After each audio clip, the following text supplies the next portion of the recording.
समाज में जन्मे संतों गुरुओं महापुरुषों के चरणों में श्रद्धा सुमन अर्पित करते हुए आज जिन माता की श्रद्धांजलि सभा में हम लोग यहाँ उपस्थित है, पूजनीय पार्वती देवी जी के चरणों में श्रद्धा सुमन अर्पित करते हुए इस मंच पे आसीन समतामूलक समाज पार्टी के राष्ट्रीय अध्यक्ष परम आदरणीय मनोज कुमार भारती जी, इस पंचायत के युवा कर्मठ जुझारू एवं सभी के चहेते आदरणीय बबलू यादव जी, मंच पे उपस्थित हैं जिला परिषद पति आदरणीय साधु यादव जी, पंचायत समिति मनोज बाबू जी, और इस मंच पे उपस्थित हैं SC/ST कर्मचारी संघ के जिला अध्यक्ष डॉक्टर अरविंद चौधरी जी, SC/ST कर्मचारी संघ के संगठन मंत्री राम सिंहासन दास जी, SC/ST कर्मचारी संघ के उपाध्यक्ष सुदर्शन प्रसाद जी, राम बाबू यादव जी एवं इस श्रद्धांजलि सभा को संचालन करते हुए शिक्षाविद कांग्रेस के वरिष्ठ नेता परम आदरणीय अशोक कुमार प्रियदर्शी जी एवं इस श्रद्धांजलि सभा में उपस्थित सभी दूर दूर से आए हुए आगंतुक सज्जनों, बुजुर्गों, भाइयों, बहनों एवं बच्चों, आप सभी को स्वागत है। आज जिस उद्देश्य से हम लोग यहाँ एकत्रित हुए हैं, उसका एक ही उद्देश्य है कि हम लोग इस रूढ़िवाद, पाखंडवाद को किस तरह से समाप्त करें। जो कुछ देर पहले हमारे बीच परम आदरणीय मुखिया जी ने बोले कि ये जो परंपरा है हमारे ऊपर थोपा गया है, ये परंपरा हमारे ऊपर था नहीं, ये जबरदस्ती तथाकथित लोगों ने थोप दिया है। अब पूर्वजों ने जैसा कि बताया कि पूर्वज से करते आ रहे थे, आज उसी को हम लोग फॉलो कर रहे हैं। तो या तो मजबूरी बस कर रहे थे या ज्ञानता बस कर रहे थे, लेकिन कहीं ना कहीं मजबूरी था इसको करने के लिए। लेकिन अब डॉक्टर बाबा साहब अम्बेडकर जी के बनाए हुए संविधान के अनुसार हमारा बहुजन समाज पढ़ लिख रहा है, पढ़ लिख गया है, अब सच्चाई को जान गया है, अब ज्यादा दिन तक टिकने वाला नहीं है। अब इस आडंबर पाखंड को हम लोग ज्यादा देर ढोने वाले नहीं हैं।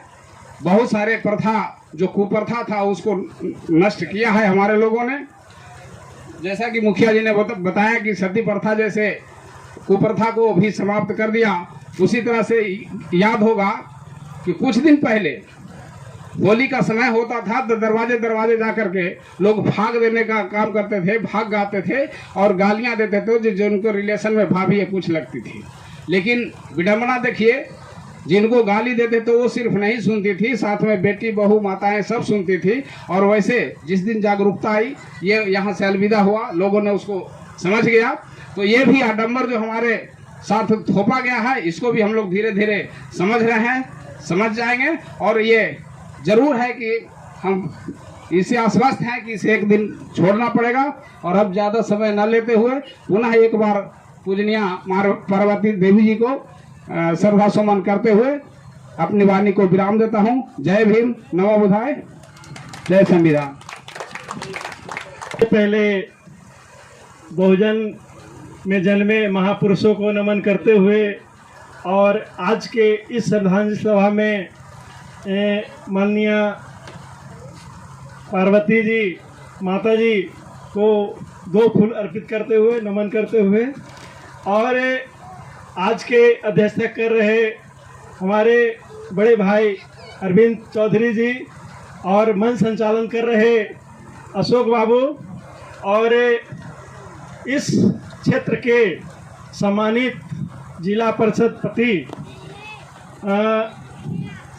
साधु जी, और इस पंचायत के सम्मानित मुखिया बबलू जी और मनोज जी, और हमारे बीच में आए हुए समतामूलक समाज पार्टी के राष्ट्रीय अध्यक्ष मनोज कुमार भारती जी और डॉक्टर अलगदेव रविदास जी और गजेंद्र बाबू, राम सिंहासन बाबू और सभी हमारे मंच पर विराजमान और इस दूर दराज से आए हुए गांव घर के सभी बड़े को प्रणाम और छोटों को शुभ आशीर्वाद।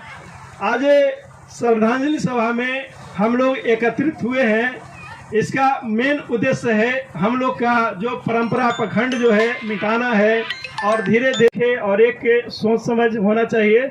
इसलिए हम चाहेंगे, एक हम प्रधानाध्यापक हैं और प्रधानाध्यापक के नाते हम कहेंगे कि आर्थिक स्थिति तभी सभी होगी जब हम एक अच्छे पढ़ाई पढ़ेंगे। हम लोग के देखा जाता है कि बच्चे जो हैं एक क्लास से लेकर के 10th क्लास तक एक बेहतर नहीं करता है और यही कारण है कि इंटर होते होते छोड़ देता है। लेकिन जो बच्चा, जिस घर का गार्जियन जो एक्टिव होता है, वो बच्चा जो है 10th क्लास जाने के बाद वो स्वतः नदी की धार की तरह वो आगे बहते रहता है और एक समुद्र में जाकर के मिल जाता है।